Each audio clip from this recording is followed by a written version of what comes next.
Yeah, and they've brought this interior up almost to infinity levels, and I think that also adds to that kind of feel of being in more of a premium vehicle. So sometimes I find, even if the ride isn't quite as comfortable, if you feel like you're in a premium vehicle, your mind just kind of dials you into that kind of more comfortable zone. And I'm getting the a steering sense. wheel. This is very attractive, good feeling steering wheel. Yeah, it's cool. I'm glad that Nissan good. went with the flat bottom. They call it the D, right? Because it's like a D. Yeah, the D there. Does it have paddle shifters? It does not. That's the only thing that's missing, man. Yeah. Yeah, if you had paddle shifters. But we have manual mode over here, which sort of imitates a gear. Not a fan of that, really. Yeah, I've never found anybody. Actually, I have found one person in my life that's actually used that feature. And I went up Pikes Peak with Marcus Trudholm, who's a WRC race car driver. He actually uses that? He used that. In the CVT car? It wasn't a CVT car, okay. but he actually used it. But I don't think people actually in real life use that. Maybe going downhill for braking.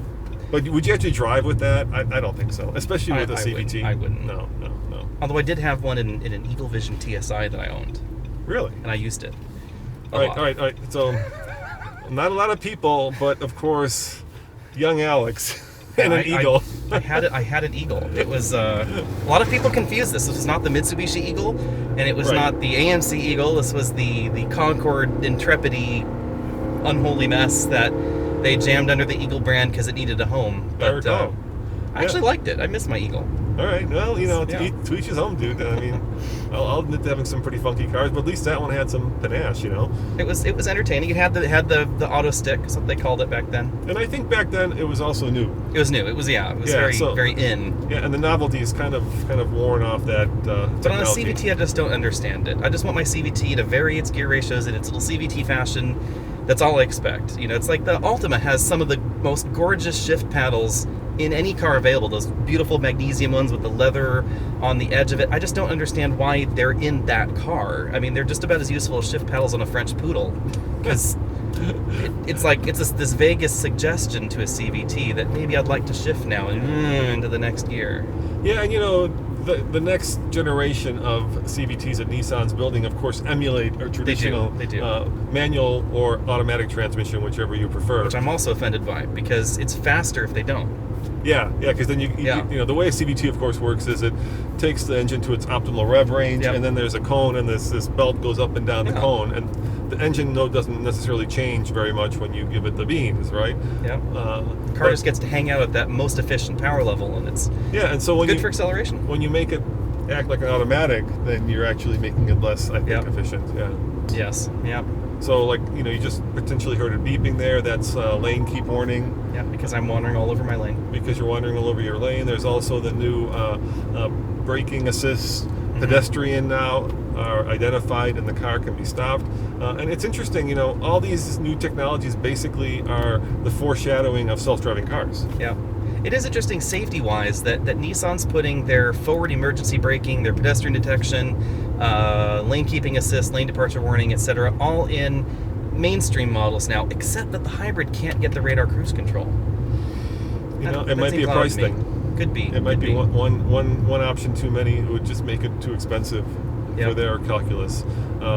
It's good stuff. I was listening to a presentation about the emergency braking, for instance, right? And the manufacturer does have the ability to actually bring the car to a complete stop. So, for instance, there's a car in front of us now. If he were to stop and you weren't, right? Yep.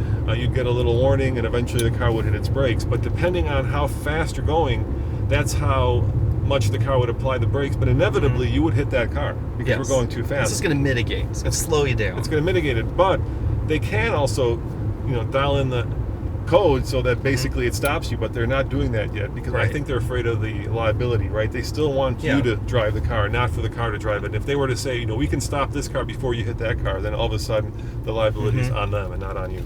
But fortunately, we still have that lock mode, so you can lock that center coupling if you do need to at lower speeds for extra traction control. Especially if you're on a slippery surface like a gravel surface or grass or ice or snow, that's something like that. You can lock that center coupling. It doesn't have that same sort of binding feel that we do see in the RAV4. So I suspect that even when you're commanding a lock on the center coupling, it's not a 100% lock at very, very low speeds. It must actually allow it to slip just a little bit. Because that RAV4, it actually feels kind of like a truck in that respect. You actually get that front wheel binding a little bit.